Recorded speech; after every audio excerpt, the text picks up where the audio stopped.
Hey everybody, we are out on the Gunpowder River today. We're a few miles south of Pretty Boy Dam. I put in at the Bunker Hill landing and we paddled upstream for a little ways. I can't go any further without getting out and walking. I've done that a couple times already today. Don't feel like going any further because even if I do, it's the end of the line, not too far upstream. We got a big storm coming. I want to get out of here. The wind is just starting to pick up. We're just starting to see a little bit of fog on the water. That's usually an indication that the humidity is coming up. Remember, this water is let out from the bottom of Pretty Boy Dam, so it comes out at basically spring water temperature, and even this far south, the water is so cold that it actually makes fog on humid, warm days. And when I stepped into the water today to get in the kayak, I almost fell over from the shock of how cold the water is. It's probably upper 50s, maybe 60 degrees down here where we are. Very, very cold water. So we could have gone a little bit further, but I would have had to go around to this stuff and paddle up through all of this water, and we could have just kind of got to this sort of washout right there where it's a little bit slower. But if we want to go that way, I'd have to portage, and I do not feel like doing that. So we're going to just turn around, make our way out of here, and paddle back to the landing. I'll get you positioned in. And it's not going to be a long journey.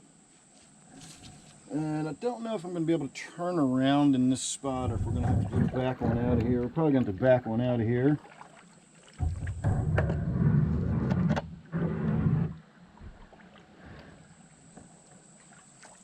Let's see if I can spin around right here.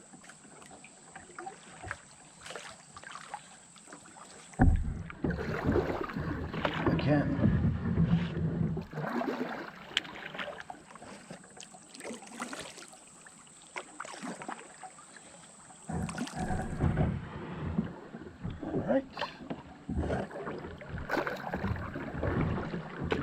Hang on.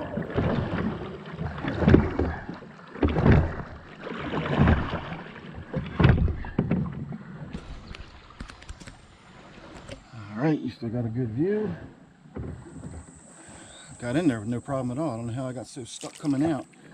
So I don't have to do a whole lot of paddling on the way back, and today I'm not going to. I often will just sort of paddle my way back, and it makes the journey very quick.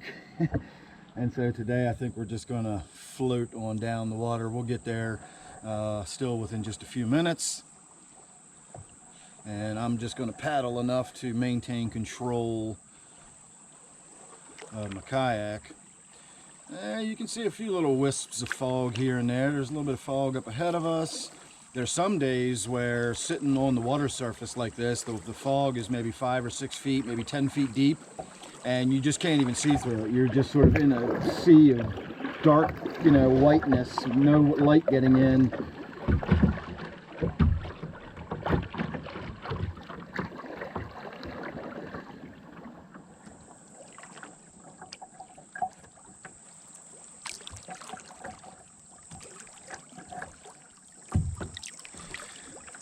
All right, I don't know if you can see all those huge rocks off to the side there, but that is a gigantic rock formation.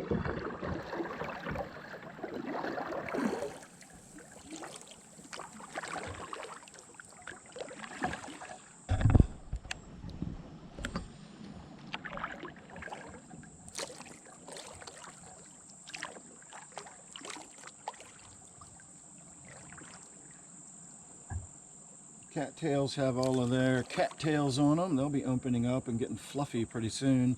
I wonder what that's called. It's not a flower. A seed head? What would you call the big brown part on the top of a cattail? Other than the cattail.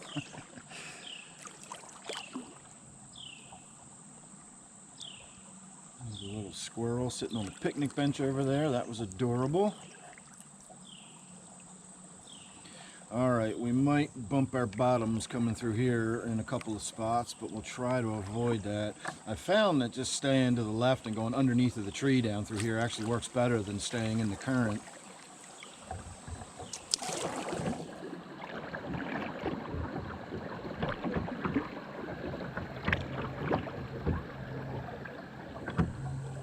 Yeah, we made it through there without hitting a single rock.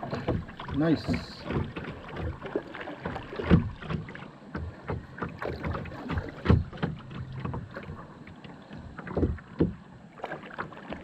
Of course, the flat underbelly of this kayak causes all those little waves and water pockets or air pockets to make all that slapping, clunking, blumping noise. It's a really loud kayak.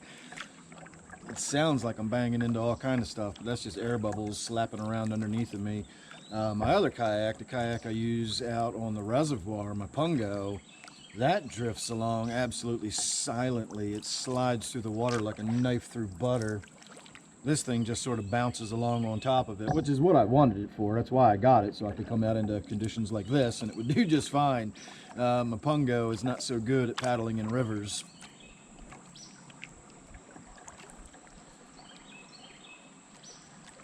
I do have to say that on a hot summer day, coming back here feels great because the air coming off this water, a little waft of breeze blows along. And you know how lovely it feels on a hot day when you open the freezer door and you just stand there and let that cold air just waft all over you for a minute? That's exactly what it feels like when a little breath of air moves up or down the stream. The water is just so cold. It's like a refrigeration unit. Again, it causes fog, and it certainly chills the air for you as it's blowing along the breeze. So that is delightful. All right, everybody, this is the last little patch of stuff we got to get through, and then we will be out of here.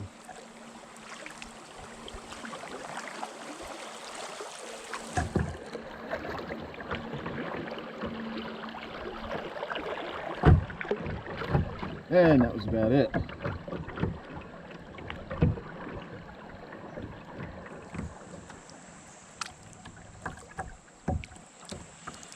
So you can see the foundations of the old bridge where Bunker Hill Road used to cross over the river, and it no longer does.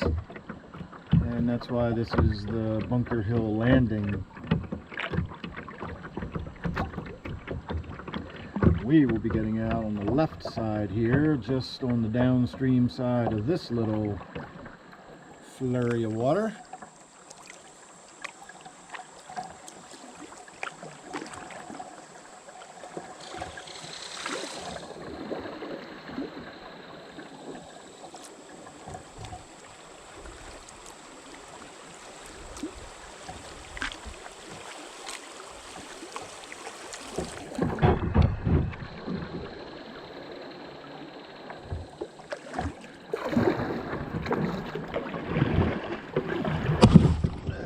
Sorry about that. I didn't realize there was a rock there I was going to crash into. Let's reposition ourselves.